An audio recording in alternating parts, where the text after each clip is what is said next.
Hi friends, welcome to all. Here we are going to learn English from the basic level very easily. আমরা এখানে একদম basic level থেকে English শিখতে চলেছি। তোমরা যারা ঘরে বসে ইংলিশ শিখতে চাইছো অবশ্যই আমার চ্যানেলের সঙ্গে থাকবে এবং আমার চ্যানেলটি সাবস্ক্রাইব করে পাশের বেল আইকনটি প্রেস করে অল অপশনটি সিলেক্ট করে রাখবে যাতে আমার সমস্ত ভিডিওর নোটিফিকেশন তোমাদের কাছে খুব দ্রুত পৌঁছে যায়। So let's start. চলো শুরু করি। আজকে আমরা শিখব ফোনেটিক্স। একদম ফার্স্ট লেভেল থেকে ইংলিশ শিখতে গেলে তোমাকে ফোনেটিক্স সম্বন্ধে আইডিয়া থাকতে হবে। অর্থাৎ ফোনেটিক্স অর্থাৎ study. What is phonetics? Phonetics is the study and classification of speech sound. Phonetics is the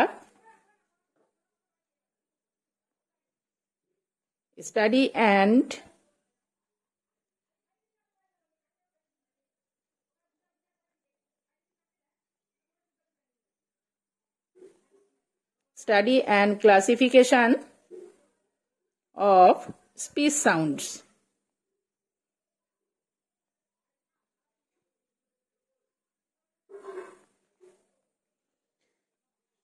Study and classification of speech sounds অর্থাৎ স্পিচ সাউন্ড অর্থাৎ ইংলিশ প্রোনাউন্সিয়েশনের উপর বেস করে ভিডিওটি খুবই হেল্পফুল হতে চলেছে। তো প্রত্যেকে সাথে থাকবে।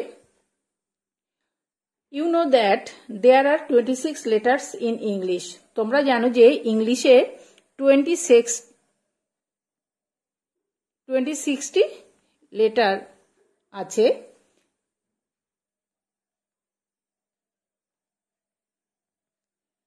ইংলিশে তোমরা জানো যে ইংলিশে 26 লেটার আছে যাদের একত্রে কি বলা হয়? ইংলিশ অ্যালফাবেট বলা হয় বা বর্ণমালা। এই যে ইংলিশ অ্যালফাবেট কিন্তু 44 সাউন্ড ক্রিয়েট করতে পারে। কটি সাউন্ড ক্রিয়েট করতে পারে? 44 সাউন্ডস। অর্থাৎ 26 লেটার 44 সাউন্ড কিন্তু ক্রিয়েট করতে পারে। এই 44 সাউন্ডের মধ্যে আবার কনসোনেন্ট আছে, এতে আবার দুটো ভাগে ডিভাইড করা হয়েছে।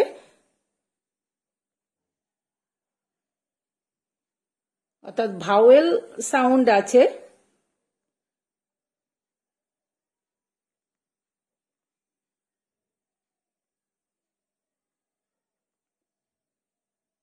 ভাওয়েল সাউন্ড আছে 20টি, কনসোনেন্ট সাউন্ডস আছে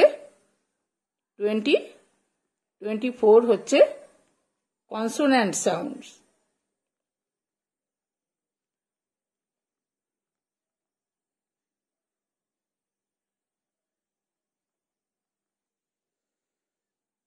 দেখলাম English alphabet 26 letters sound create করে 44, in which vowel sounds are 20 and consonant sounds are 24। অর্থাৎ 20টি আছে ভাওয়েল সাউন্ড এবং 24টি আছে কনসোনেন্ট সাউন্ডস। এই 20 ভাওয়েল সাউন্ডসকে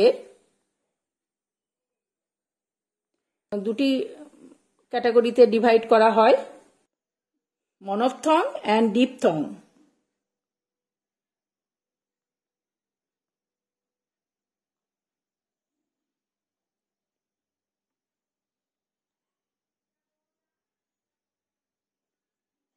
মনোফথং সাউন্ডস অ্যান্ড ডিপথংস আছে।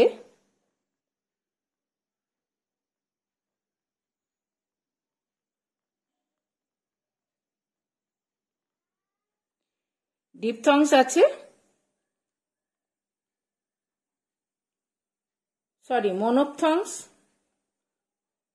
মনোফথংস আছে 12টি অ্যান্ড ডিপথংস আছে 8টি। তো এই যে ফোনেটিকের সিস্টেমটা অর্থাৎ ইংলিশে 26 যে লেটার্স আছে সাউন্ড ক্রিয়েট করছে 44, in which vowel sounds 20 and consonant sounds হচ্ছে 24। এবং এই ভাওয়েল সাউন্ডসকে আবার দুটো ক্যাটাগরিতে ডিভাইড করা হয়েছে, যার মধ্যে মনোফথংস আছে 12টি অ্যান্ড 8টি আছে ডিপথংস। তো what is monophthongs? Mono means single and thong means sounds, অর্থাৎ monophthongs are single and pure vowel sound. এই যে 12টি মনোপথংস আছে এরা হচ্ছে পিওর এবং সিঙ্গেল ভাওয়েল সাউন্ডস। অন্যদিকে ডিপথংস হচ্ছে ডাবল ভাওয়েল সাউন্ডস। এখানে একই সিলেবেলের মধ্যে একসঙ্গে দুটি ভাওয়েল যখন উচ্চারিত হয় তাকে ডিপথংস বলে। এই ডিপথংস সাউন্ডস আছে 8টি এবং মনোপথংস আছে 12টি, আর এদিকে কনসোনেন্ট সাউন্ডস আছে 24টি। তো এই যে সিস্টেমটা ফোনেটিক্স অর্থাৎ study and classification of speech sounds, অর্থাৎ এই যে ইংলিশ অ্যালফাবেটের যে ক্লাসিফিকেশন, এটাই হচ্ছে ফোনেটিক্স। আইপিএ রুল অনুযায়ী এই ফোনেটিক্সের এই ক্লাসিফিকেশনটা করা হয়। তো what is IPA? IPA is International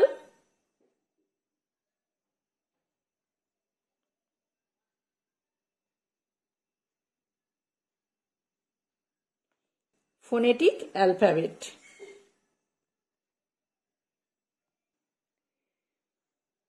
তো ফ্রেন্ডস, একদম ফার্স্ট লেভেল থেকে ইংলিশ শিখতে গেলে তোমাদের কিন্তু এই ফোনেটিক্স অর্থাৎ অ্যালফাবেট ইংলিশ এ থেকে জেড অবধি তোমরা সকলেই জানো A to Z 26 লেটার্স আছে। বেঙ্গলি মিডিয়ামে সাধারণত কি শিখেছো তোমরা? এ থেকে যে জেড অবধি 26 লেটার্স আছে, তার বিভিন্নভাবে ভাওয়েল, কনসোনেন্ট, ভাওয়েল আছে 5টি, কনসোনেন্ট আছে তার মধ্যে 21টি, এভাবে ডিভিশনটা করা হয়। কিন্তু আইপিএ রুল অনুযায়ী অর্থাৎ ইন্টারন্যাশনাল ফোনেটিক অ্যালফাবেট অনুযায়ী English alphabet 26 letters 44 sound create করে, যার মধ্যে ভাওয়েল সাউন্ডস 20, কনসোনেন্ট সাউন্ড 24টি। ভাওয়েল সাউন্ডসকে আবার দুটো ক্যাটাগরিতে ডিভাইড করা হয়েছে, মনোপথংস অ্যান্ড ডিপথংস। মনোপথংস 12টি আর আছে 8 আছে ডিপথংস। এই যে ক্লাসিফিকেশন, এটাকেই বলা হয় ফোনেটিক্স। এখন আমরা পরপর এই ফোনেটিক্স স্ট্রাকচার নিয়ে আমাদের ফার্স্ট লেভেলে ইংলিশ শিখতে গেলে সেটা পরপর ডিসকাস করতে হবে, জানতে হবে। যেমন আমরা ফার্স্ট শিখব মনোপথং, দেন ডিপথংস অর্থাৎ পিওর ভাওয়েল সাউন্ডসগুলো আগে আমরা শিখে নেব, তারপর আমরা শিখব কনসোনেন্ট সাউন্ডসগুলো। ইংলিশ প্রোনাউন্সিয়েশনের উপর বেস করে ভিডিও এই টপিক কিন্তু ভেরি ভেরি ইম্পর্টেন্ট। তো প্রত্যেকের সাথে থাকবে এবং আমার চ্যানেলটি সাবস্ক্রাইব করে বেল আইকনটি প্রেস করে অল অপশনটি সিলেক্ট করে রাখবে, যাতে আমার সমস্ত ভিডিও নোটিফিকেশন তোমাদের কাছে পৌঁছে যায়। এবং ভিডিওটি ভালো লাগলে অবশ্যই একটি লাইক করবে, কমেন্ট করে তোমাদের মতামত জানাবে এবং ফ্রেন্ডস সার্কেলে, বন্ধুবান্ধব সার্কেলে ভিডিওটি শেয়ার করে। So thanks for watching. প্রত্যেকে ভালো থাকবে, সুস্থ থাকবে।